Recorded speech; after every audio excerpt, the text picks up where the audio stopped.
Hi అండి, అందరికీ నమస్తే. Welcome to Andhra kitchen tips. ఈరోజు మన వీడియోలో చాలా సింపుల్గా చాలా టేస్టీగా చేసుకునే గోధుమ పిండి ఇంకా బెల్లంతో స్నాక్ని చేసి చూపించబోతున్నాను. ఎప్పుడైనా ఇలా చేసి పెడితే పిల్లలు చాలా ఇష్టంగా తింటారండి. ఇది తయారు చేసుకోవడం కూడా చాలా సింపుల్, చాలా సాఫ్ట్గా టేస్టీగా ఉంటాయి. ఇవి 2 రోజులు 3 రోజుల పాటు స్టోర్ చేసుకోవచ్చు. అయితే వీడియో చూసేయండి. ముందుగా స్టవ్ వెలిగించి ఒక గిన్నె పెట్టుకొని 1 కప్పు బెల్లం తీసుకోండి. బెల్లం ఈ విధంగా సన్నగా తురిమి వేసుకోండి. మీరు బెల్లం తీసుకున్న కప్తోటే కప్పున్నరకు నీళ్ళు పోసుకొని బెల్లం కరగనివ్వాలి.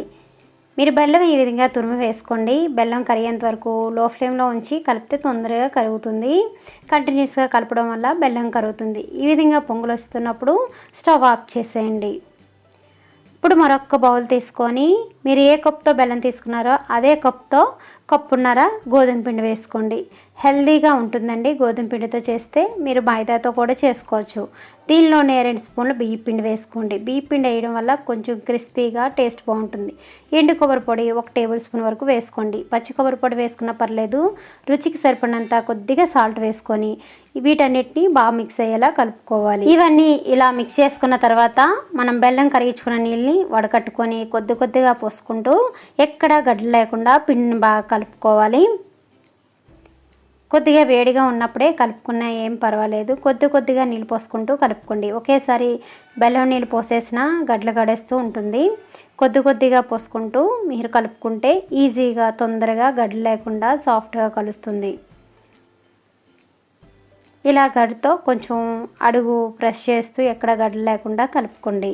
బెల్లం నీళ్ళన్నీ పోసుకొని బాగా కలిపిన తర్వాత అవసరమైతే కొద్దిగా నార్మల్ వాటర్ పోసుకొని బాగా కలుపుకోవాలి. ఎక్కడా గడ్డలు లేకుండా. అవసరమైతే చేతితో కలుపుకుంటే ఎక్కడా గడ్డలు లేకుండా తొందరగా కలుస్తుందండి. పిండి కన్సిస్టెన్సీ అనేది ఈ విధంగా ఉండాలి. జారుడు పిండిలాగా ఉండేటట్లు చూసుకోండి.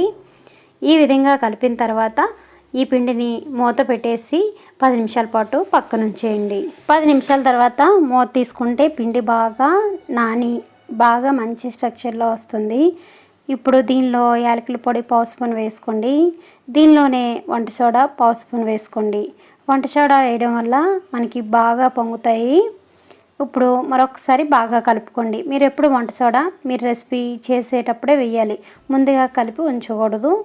బాగా మిక్స్ అయ్యేలాగా కలుపుకోండి. ఇప్పుడు స్వీట్ రెడీ చేసుకోవడానికి కన్సిస్టెన్సీ ఈ విధంగా ఉండాలండి. ఇప్పుడు నూనె బాగా కాగిన తర్వాత మనం రెడీ చేసుకున్న పిండిని లోతు గరిటెతో కొద్దిగా వేసుకుంటే బాగా పొంగి ఈ పొంగనాల్లాగా చాలా బాగా వస్తాయండి. ఇవి వెంటనే కదపకుండా పైన గరిటెతో కొద్దిగా నూనె పోస్తూ ఉంటే బాగా పొంగి రౌండ్గా బాగా వస్తాయి షేపు. కలర్ చేంజ్ అయ్యేంత వరకు వీటిని తిప్పకండి. మీరు మీడియం ఫ్లేమ్లో ఫ్రై చేసుకుంటే మంచి కలర్లో ఇన్సైడ్ కూడా బాగా ఫ్రై అవుతాయి. ఇందులో బెల్లం వేసాం కాబట్టి తొందరగా కలర్ వచ్చేస్తుంది. మీరు మీడియం టు లో ఫ్లేమ్లో అడ్జస్ట్ చేసుకుంటూ ఫ్రై చేసుకోవాలి. ఈ విధంగా గోల్డెన్ కలర్ వచ్చినప్పుడు వీటిని ఆయిల్ నుంచి తీసేసుకోవాలి. చూసారు కదా, రౌండ్గా బాగా పొంగుతూ ఈ స్నాక్ చాలా బాగా వస్తుంది.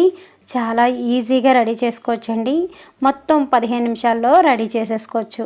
ఇదే విధంగా మిగతా వాటిని కూడా రెడీ చేసుకొని తీసేసుకోండి. ఇవి చల్లారిన తర్వాత ఇంకా మంచి కలర్లో వస్తాయండి. ఇంట్లో ఎవరైనా పెద్దవాళ్ళు ఉన్నట్లయితే ఇలా చేసి పెట్టండి. మెత్తగా ఉండడం వల్ల చాలా ఇష్టంగా తింటారు. పిల్లలైతే ఒక్కటి కూడా వదిలిపెట్టకుండా తినేస్తారు.